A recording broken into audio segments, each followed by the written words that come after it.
Bonjour, je suis Anne, Anniva sur Babelio et sur Instagram et ceci est ma capsule où je vous présente en général 2 livres par semaine. La semaine dernière, je vous présentais 3 livres sur le thème on ne choisit pas sa famille, puisqu'on parlait vraiment de famille plus ou moins fonctionnelle. Et là, c'est... Alors, le titre, je vous ai mis, c'est Famille d'eau. Ce titre m'est venu... J'ai trouvé, en fait, dans ce livre-là, 10 minutes et 38 secondes, dans ce monde étrange d'Elif Shakaf. Où, en fait, à un moment, l'autrice parle de famille de sang, la famille dans laquelle on est, et la famille d'eau, celle qu'on a choisie avec ses amis. Et dans les 2 livres, c'est exactement ça. On va parler des livres. Je suis désolée, je viens de retrouver un marque-page. Donc, je le mets de côté pour ne pas le perdre. On va suivre 2 personnes qui se sont créées une famille d'eau, une famille d'amis qui leur est, en tout cas pour l'une, bien plus essentielle que sa famille de sang. Dans 10 minutes et 38 secondes dans ce monde étrange, on va suivre Leila, qui est une prostituée à Istanbul. Alors, toujours un peu gênée parce qu'à l'arrière, ils disent jeune prostituée. Au moment où le livre commence, elle a 43 ans, c'est-à-dire à un an près mon âge. Et voilà, enfin, moi personnellement, dire jeune femme, personne qui a plus de 30-35 ans, ça commence à m'embêter. Mais voilà, c'est quelque chose de tout à fait personnel. Honnêtement, quand j'ai lu Jeune prostituée, je me dis, elle est très très jeune. Non, elle a de la bouteille, elle a une vie derrière elle, et c'est cette vie. Ça commence avec son assassinat. Elle meurt. Et pendant 10 minutes et 38 secondes, son cerveau fonctionne encore et elle va se souvenir de toute sa vie. On va découvrir sa naissance dans une petite ville turque, dans une famille un peu particulière. On va voir ce qui l'a fait quitter sa famille, arriver à Istanbul et devenir prostituée. On va la voir découvrir, se faire son cercle d'amis. Elle a 5 amis. Comment c'est dit ? Les indispensables, je ne sais plus. Elle va se faire 5 amis qui vont être indispensables à sa vie, qui vont lui permettre de continuer. Sauf que, comme on dit, elle est décédée, et ça c'est la première partie, c'est tous ses souvenirs. Et la deuxième partie, ça va plutôt être l'histoire de ce que vont faire ses amis après sa mort pour pouvoir lui rendre hommage dignement. Leila est une prostituée, donc normalement elle doit être... si sa famille ne réclame pas son corps, elle doit être enterrée dans le cimetière des oubliés. Que je ne vous dise pas de bêtises. Dans le cimetière des abandonnés. Voilà. Or, quand sa famille apprend son décès, il refuse catégoriquement d'avoir quoi que ce soit à faire avec. Je ne vais même pas dire avec elle, mais avec son corps. On sent, voilà, rien qu'avec ça, on se dit qu'en effet, sa famille de sang n'est absolument plus sa famille, et donc ses amis vont faire quelque chose. C'est un livre que j'ai beaucoup aimé.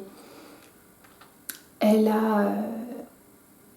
y a des fois, ça serrait le cœur de ce qui a pu lui arriver, surtout une des raisons pour lesquelles elle est partie, elle a quitté sa famille. C'est ces amitiés qui sont sincères et qui sont totalement gratuites.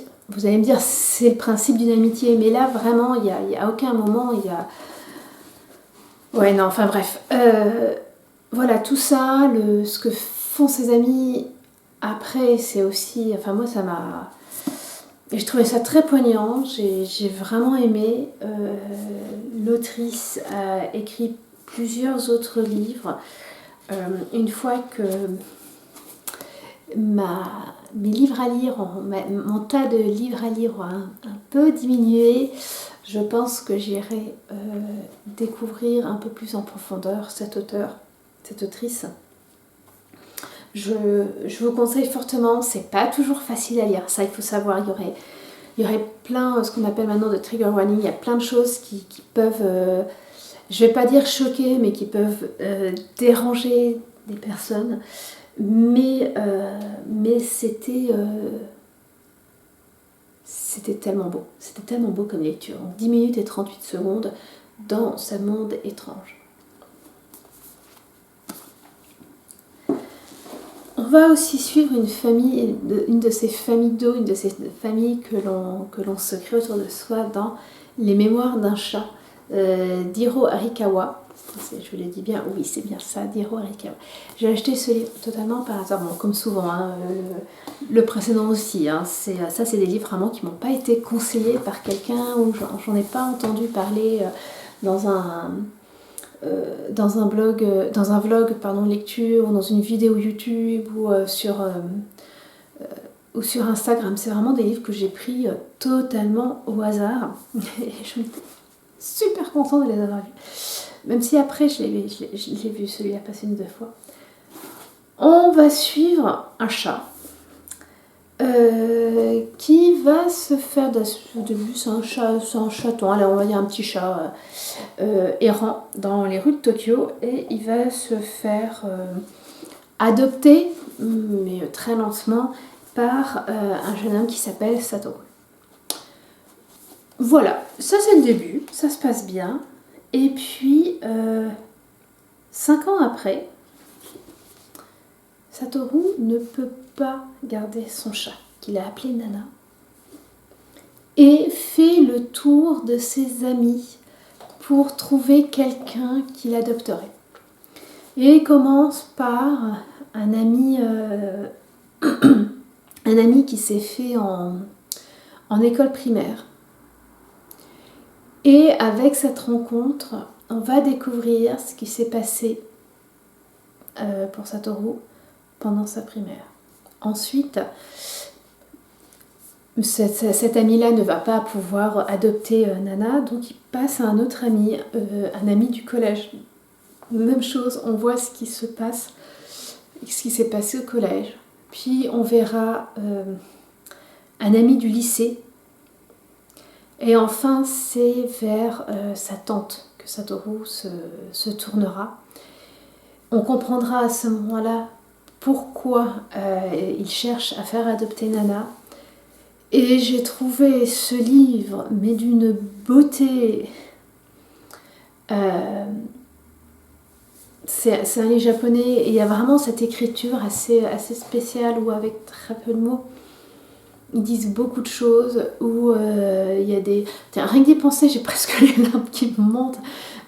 Des descriptions de paysages, de sensations. On voit tout à travers les yeux du chat. C'est plus que les mémoires d'un homme, c'est les mémoires d'un chat. Il était superbe celui-là. C'est... Ah oui, non, c'est... si vous aimez un tant soit peu les chats, lisez-le, mais si vous aimez juste... Si vous voulez juste découvrir une histoire d'amitié et aussi une histoire en contrepoint de famille, lisez vraiment Les Mémoires d'un chat. En fait, je m'aperçois à quel point ces deux livres, je les ai aimés. Je les ai aimés. C'est des livres comme ça qui me font dire mais il faut que je continue à prendre des livres au hasard. Voilà. Quand je pense aux derniers livres que j'ai lus, ceux que j'ai pris au hasard, ceux qui ne m'ont pas été conseillés, ou ceux où je me suis pas dit celui-là il a l'air bien, parce que j'ai lu le résumé ou l'avis de quelqu'un, et ben c'est peut-être ces livres-là qui me plaisent le plus. Mais ceci dit, en disant ça, continuez quand même, n'hésitez pas à m'en conseiller. Je ne sais pas si... Ah, si, il y a un deuxième... Alors que Les Mémoires d'un chat est le premier roman de Hiro Arikawa. Et il y en a un autre qui est sorti. Bon, je sais que tout de suite, j'attendrai peut-être qu'il sorte chez Babel. Enfin, voilà, j'attendrai un peu au prochain arrêt, mais... je pense que je vais continuer. Voilà, deux autrices que je veux continuer à lire. Voilà, j'espère vous avoir donné envie de lire ces livres qui m'ont vraiment touchée, vraiment. On se retrouve la semaine prochaine. D'ici là, lisez bien. Au revoir.